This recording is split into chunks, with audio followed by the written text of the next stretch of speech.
तो नाम था उनका संत वैलेंटाइन। रोम के बड़े संत थे और वो ब्रह्मचारी, और उनकी सेवा थी जो प्रेमी और प्रेमिकाएं हैं उनकी शादी करा, ये उनकी सेवा थी, लोगों को संबंधों में जोड़ते थे। तो क्या हुआ कि क्लॉडियस नाम के एक राजा थे, वहीं के प्रांत के थे। 3री सेंचुरी की बात है, 270 एडी। तो क्लॉडियस नामक राजा जो थे वो अपनी सेना को बहुत बड़ी बनाना चाहते, तो वो खबर भेज दिए कि मैं बड़ी सेना बना रहा हूँ, जो भी मेरी सेना में क्या कहते हैं दाखिल होना चाहता है अपना नाम भेज। तो हर व्यक्ति नाम भेज रहा था, पर जब स्टैटिस्टिक्स देखा तो देखा कि शादीशुदा लोग जो है नाम कम दे रहे हैं और जो अभी तक उस रिश्ते में नहीं है वो नाम दे रहे हैं। तो क्लॉडियस ने सोचा अगर सेना को बहुत बलशाली बनाना है, शक्तिशाली बनाना है, तो फिर लोगों को शादी करने से रोकना। तो उन्होंने एक डेक्री मतलब एक ऑफिशियल ऑर्डर भेज दिया कि लोगों को शादी करने से रोकने के, ताकि वो सेना में भाग लेंगे और फिर युद्ध जीतने के लिए हमारी शक्ति बलशाली हो जाए। तो फिर उस समय क्या हुआ कि बहुत सारे प्रेमी प्रेमिकाएं तो थे और तब शादी अनिवार्य था संबंध के लिए। आजकल एडल्ट्री की तरह नहीं, there were no affairs, there was a marriage affair only. तो इसीलिए संत वैलेंटाइन को बहुत करुणा हुई कि लोगों को संबंधों में इस प्रकार क्लेश हो रहा है, तो फिर भी वो छुप छुप के लोगों की शादी करवाए जो प्रेमी और प्रेमिकाएं थी। और क्लॉडियस को पता चल गया, संत वैलेंटाइन को जेल में बंद कर दिया। उनको एक दिन निर्णय करके ही वॉज बीहेडेड। तो लोगों की सेवा में समर्पित होते हुए संत वैलेंटाइन जो है उनका सर काट दिया। तो इसीलिए सारे प्रेमी और प्रेमिकाओं को उनके प्रति बहुत श्रद्धांजलि है, जिन्होंने इस संबंध को पूर्ण करने के लिए अपने जीवन की आहुति दे दी। तो संत वैलेंटाइन ने लोगों के संबंधों में उनको पूरा करने के लिए अपने जीवन की आहुति और जीवन का समर्पण दे दिया। इसीलिए तब से ये सेंट वैलेंटाइन डे शुरू हुआ, जो एक श्रद्धांजलि थी by all the lovers that he sacrificed his life for helping us have fulfilling relationships। इसीलिए सेंट वैलेंटाइन डे मनाया जाता है।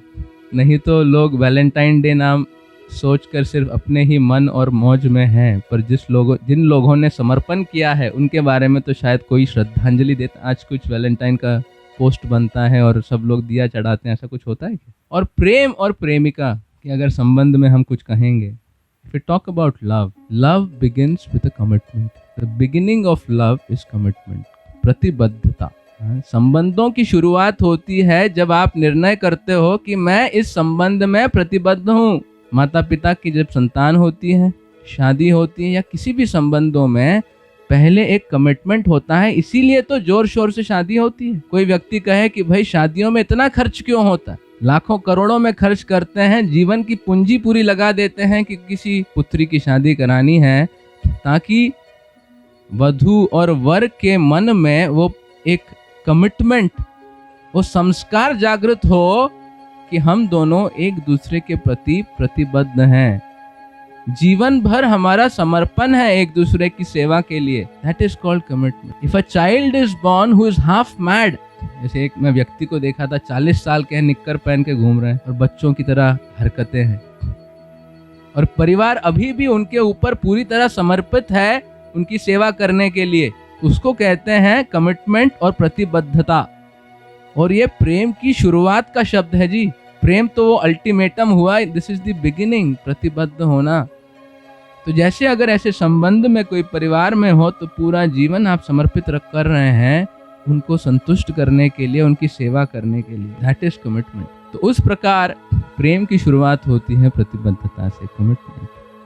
जब हम भक्ति में प्रवेश करते हैं, इट इज अ कमिटमेंट की है ठाकुर जी अब हम आपके साथ संबंध बनाने के लिए शुरू हो गए हैं और अब हम प्रतिबद्ध हैं आप। और जब आप ये चुनौती लेते हो, माया आपकी चुनौती को स्वीकार करती है और बारंबार आपके प्रेम के संबंध को ठेस पहुंचाने के लिए अलग अलग जीवन में गतिविधियां भेजती रहती हैं टू चेक क्या आप सीरियस हो रिलेशनशिप में। प्रेम में भी ऐसा होता है ना, जो प्रेमी और प्रेमिका है या जो लोग दो संबंधित हैं, they keep testing the loving sentiment of the other person, right?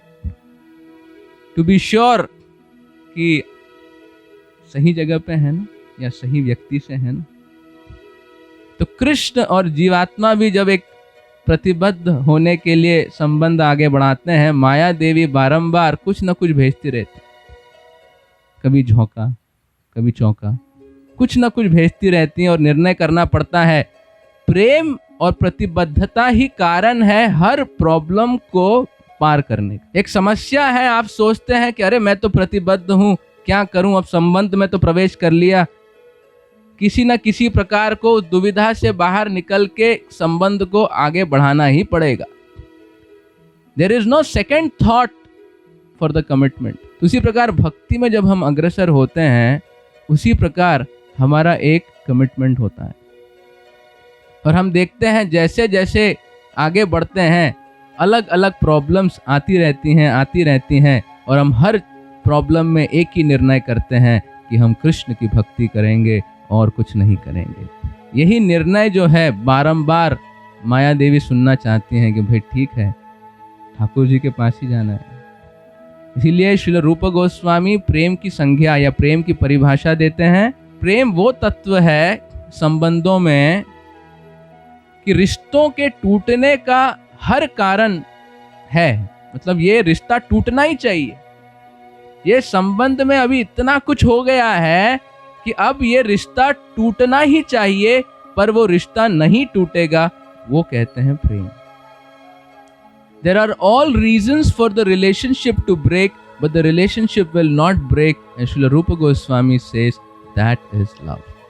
So it is easy to say I love you, but if you really understand the import of what you are saying, you may not say I love you. अरे भाई इतना पानी नहीं पीऊं। You can say you love me, I'll accept. But for me to say, तो एक हमारे शिक्षक होते थे, कहे कि भाई प्रेम संज्ञा नहीं है, प्रेम क्रिया है। Love is not a noun, love is a verb. प्रेम है मतलब समर्पण और सेवा, वो प्रेम की परिभाषा है। तो ये परिभाषा समझना बहुत इंपॉर्टेंट है हर संबंध में। प्रेम की शुरुआत प्रतिबद्धता है और प्रतिबद्धता को आगे बढ़ाते बढ़ाते हर दिक्कतों में, हर कष्ट क्लेशों में व्यक्ति संबंध को बनाए रखे और उसे अग्रसर करते रहे, तो प्रेम की मिठास या प्रेम का संबंध जागृत होता है।